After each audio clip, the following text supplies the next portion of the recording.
In a world where political leaders are often decades older, it represents a radical break from the norm. It speaks to a generation's impatience, a feeling that the old ways have failed and that youthful energy, however untested, is the only answer. And if your leader says his primary, all-consuming mission is fighting a relentless wave of terrorism, then welcome to the complicated, high-stakes reality of modern-day Burkina Faso. This is the story of Captain Ibrahim Traoré. To understand his rise, you first have to understand the nation he now leads, a nation pushed to the brink. Traoré wasn't born into a political dynasty.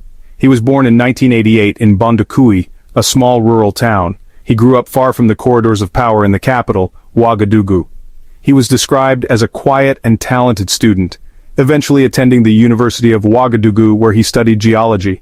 But the pull of national service, in a country facing growing instability, led him down a different path. In 2009, he joined the army. His military career was marked by a rapid ascent, defined by his service on the front lines of Burkina Faso's burgeoning security crisis. He served in the north, the epicenter of the jihadist insurgency, gaining first-hand experience in the brutal, asymmetric warfare that was tearing his country apart. He was part of UN peacekeeping missions, but it was his work at home that defined him. He was a founding member of the Cobra Special Forces Unit, an anti-terrorist battalion created in 2019 to counter the escalating attacks. He earned the respect of his men not in the safety of a command center but in the heat of battle, building a reputation as a capable and fearless field commander. That battle was becoming desperate. Since 2015, Burkina Faso had been caught in a spiral of violence. Groups linked to both Al-Qaeda and the Islamic State had embedded themselves in the region, launching attacks on military and civilian targets alike. The government seemed powerless to stop it. By early 2022, public frustration was at a boiling point. This led to the country's first coup of the year. In January, a group of officers led by Lieutenant Colonel Paul-Henri Sandaogo Damiba overthrew the democratically elected president Roch Kabore, promising to make security their top priority. Captain Traoré and his Cobra unit supported that coup, hoping for a decisive change in strategy. But the change never came. Under Damiba, the violence only worsened. The insurgency spread, with jihadist groups controlling an estimated 40% of the country's territory. Soldiers on the front lines felt abandoned, lacking the equipment and strategic support needed to fight back effectively. The hope that had flickered in January had turned to ash by September. The breaking point was a devastating attack on a supply convoy in Gaskinda, which killed dozens of soldiers and civilians. For frontline officers like Traoré, it was the final proof that the leadership in Ouagadougou was failing them. On September 30, 2022, just 8 months after the first coup, the capital awoke to the sound of gunfire again. Ibrahim Traoré seized power. Heavy military presence was visible around the presidential palace and the national television station. In a televised address, a spokesman for the new junta announced that Lieutenant Colonel Damiba had been removed from power. The reason given was his inability to stem the deteriorating security situation. Traoré was now in charge. He now serves as the transitional president, though he is almost always referred to by his rank, Capitaine Traoré. At 34, he became the youngest serving head of state in the world, a captain now commanding a nation of over 20 million people. His first promise was simple and direct, to do what his predecessors could not, reconquer the territory lost to insurgents. To achieve this, he announced a massive mobilization.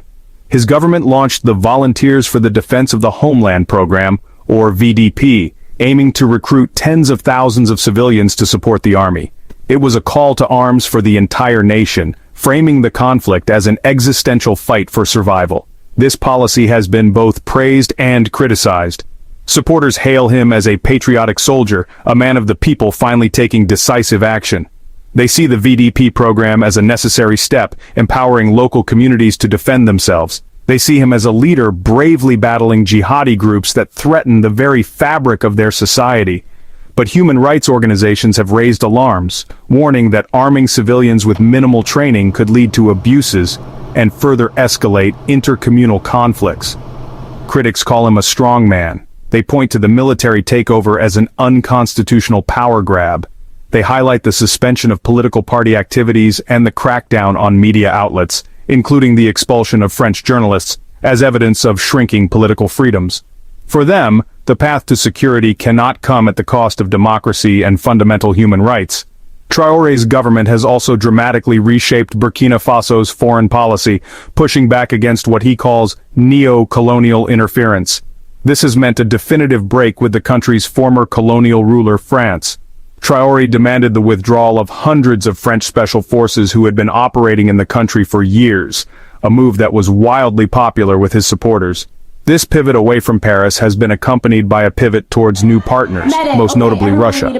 This shift reflects a broader trend in the Sahel, where military juntas in neighboring Mali and Niger have also expelled French forces and strengthened ties with Moscow. Together, the three nations have formed a mutual defense pact called the Alliance of Sahel States, creating a new geopolitical bloc in the heart of West Africa. International reactions are, predictably, mixed.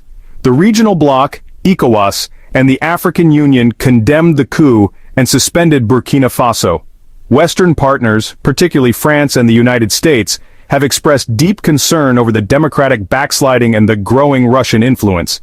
They offer cautious engagement, balancing their condemnation of the coup with the need to address the region's catastrophic humanitarian crisis.